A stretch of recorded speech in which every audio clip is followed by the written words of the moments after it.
देखो सब बच्चे ध्यान दो, मैंने क्या बताया कि भाई अगर कोडोमेन ना दे तो कोडोमेन आर ले लिया जाता, ठीक।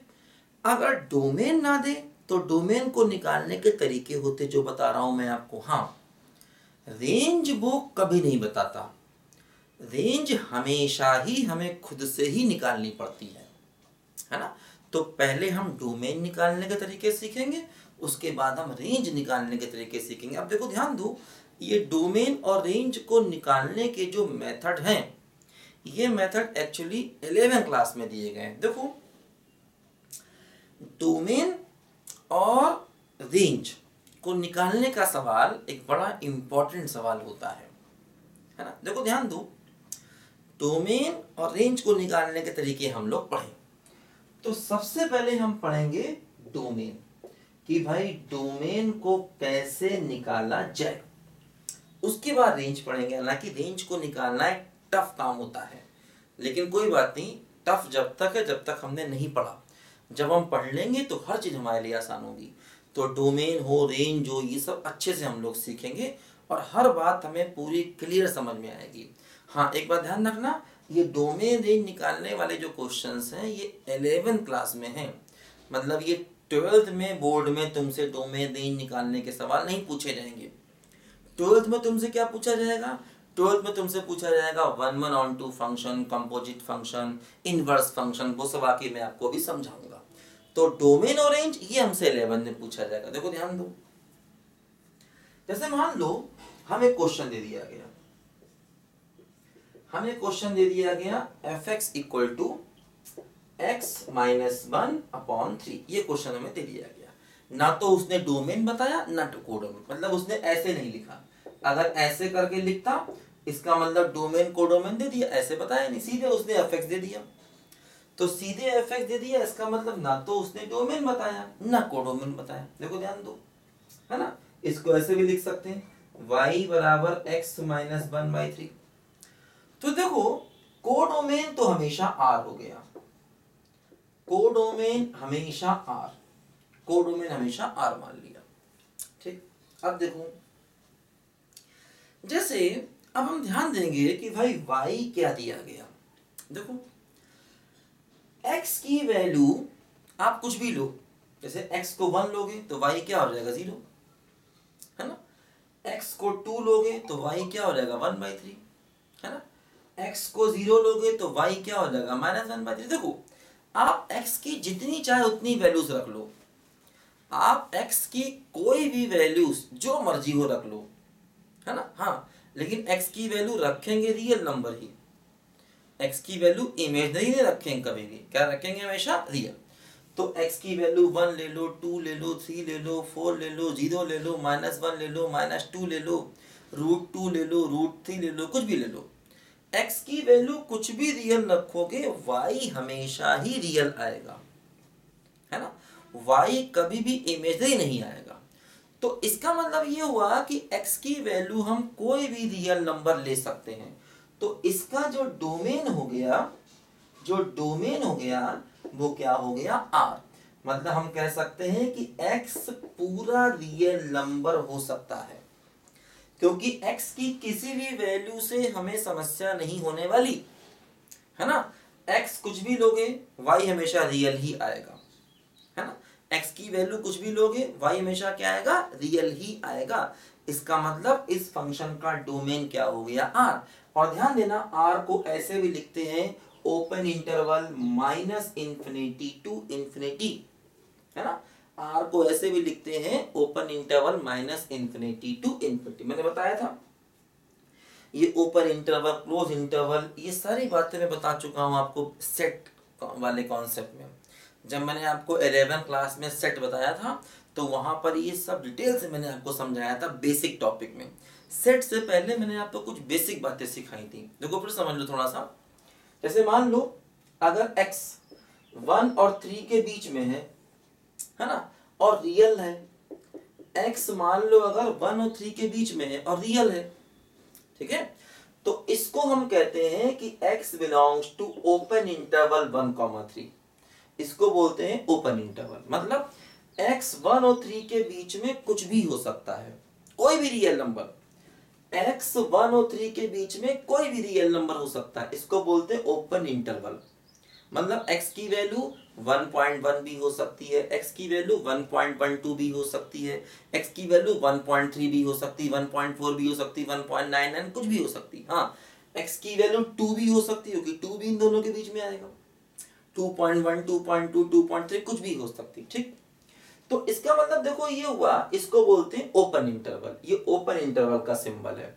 ठीक, इसको ऐसे भी दिखा सकते हैं, ये 0 है, ये 1 है, ये 2 है, ये 3 है, ये 4 है। देखो 1 पर सर्कल और 3 पर सर्कल, देखो ओपन इंटरवल का सिंबल। ठीक, ध्यान दो, अगर मान लो मैं ऐसा कहूं कि x फ्रॉम -1 to 4, अब देखो यहां मैंने इक्वल भी लगा दिया, यानी x जो है वो -1 से बड़ा है, 4 से छोटा है और उनके बराबर भी हो सकता है।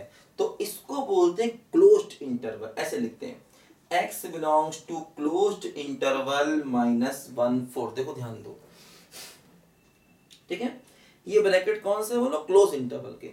तो x belongs to close interval -1 to 4, x की वैल्यू -1 और 4 के बीच में हो सकती है, उनके बराबर भी हो सकती है ना।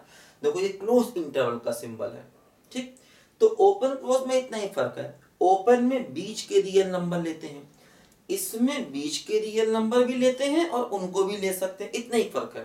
तो देखो इसको ऐसे लिखेंगे, ये हो गया 0 1 2 3 4 -1 -2, तो हमें -1 से 4 तक जाना है, तो -1 पर डॉट और 4 पर भी डॉट। डॉट का मतलब -1 को शामिल करना है, डॉट का मतलब 4 को शामिल करना है और बीच के रियल नंबर भी लेने हैं। इसमें देखो सर्कल बनाया था, देखो यहां भी सर्कल, यहां भी सर्कल। सर्कल का मतलब ना तो 1 लेना है और ना ही 3 लेना है, लेकिन बीच के रियल नंबर इसमें भी लेने हैं और बीच के रियल नंबर इसमें भी लेने हैं ना। ये फर्क होता है ओपन का और क्लोज का। इसे कहते हैं क्लोज्ड इंटरवल और इसे कहते हैं ओपन इंटरवल। ये थोड़ा सा बस मैंने आपको रिवाइज कराया, ये सब मैं बेसिक में आपको बहुत डिटेल से पढ़ा चुका हूं। देखो ध्यान दो, मान लो ऐसा हो जाए 0 to 2, अब देखो इधर ओपन है इधर क्लोज है, ऐसे लिखेंगे x belongs to open interval 0 और 2 क्लोज। तो 0 पर देखो ओपन है, 0 के बराबर नहीं है, और 2 पर क्लोज है, 2 के बराबर है। हाँ, इसको ऐसे दिखा सकते हैं, देखो 0 1 2 3 -1, देखो 0 पर सर्कल और 2 पर क्या हो गया बोलो, डॉट, है ना। 0 पर हो गया सर्कल ओपन इंटरवल और 2 पर क्या हो गया बोलो, डॉट, यानी कि क्लोज इंटरवल। तो ऐसा भी हो सकता है, एक तरफ ओपन एक तरफ क्लोज हो। ध्यान रखना, इनफाइनाइट और माइनस इनफाइनाइट पर हमेशा ओपन लगाएंगे, कभी भी क्लोज नहीं लगाएंगे। मतलब अगर आपने ऐसे लिख दिया कि 0 to इनफाइनाइट तो गलत हो जाएगा, इनफाइनाइट पर कभी भी इक्वल नहीं लगाएंगे और ना ही माइनस इनफाइनाइट पर इक्वल लगाएंगे। अब इक्वल का मतलब ही होता है क्लोज, है ना। इक्वल का मतलब ही क्या होता है बोलो, क्लोज। और जब इक्वल नहीं होता तो क्या होता, ओपन। तो ध्यान रखना, कभी भी इनफाइनाइट और माइनस इनफाइनाइट पर इक्वल नहीं लगाते हैं, मतलब कभी भी माइनस इनफाइनाइट और प्लस इनफाइनाइट पर क्लोज्ड इंटरवल नहीं लगाते हैं, हमेशा ओपन लगाते हैं। ध्यान रखना, जैसे मान लो अगर आप ऐसे लिखो x belongs to close 0 close infinite, तो गलत हो जाएगा। हाँ, ऐसे लिख सकते हो x belongs to closed 0 infinite open, ऐसे लिख सकते हो। 0 पर क्लोज है और इनफाइनाइट पर क्या है बोलो, ओपन। इसका मतलब क्या होगा, मान लो मैंने ऐसे लिखा, है ना, मान लो मैंने ऐसे लिखा x belongs to closed 0 infinite open, तो इसका मतलब हुआ x 0 से इनफाइनाइट तक कुछ भी हो सकता है ना। x की वैल्यू देखो 0 पर क्लोज है तो 0 के बराबर होगा, लेकिन इनफाइनाइट के बराबर तो कभी नहीं हो सकता, है ना, ऐसे लिख सकते हो आप। तो प्लस इनफाइनाइट और माइनस इनफाइनाइट पर हमेशा ओपन लगाएंगे, कभी भी क्लोज नहीं लगाएंगे, मतलब कभी भी इक्वल नहीं लगाएंगे।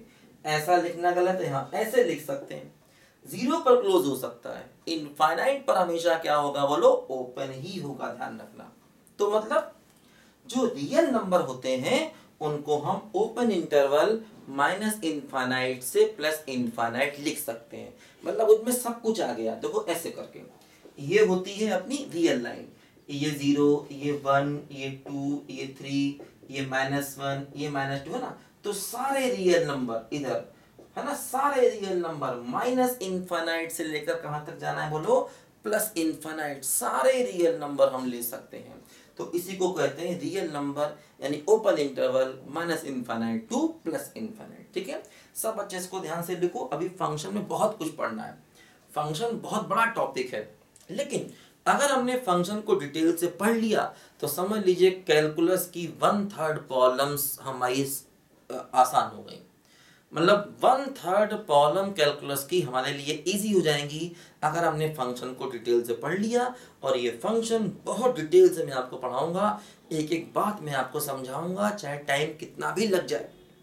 12th के भी सारे कॉन्सेप्ट बताऊंगा, IIT के भी सारे कॉन्सेप्ट बताऊंगा, 11th के भी सारे कॉन्सेप्ट बताऊंगा।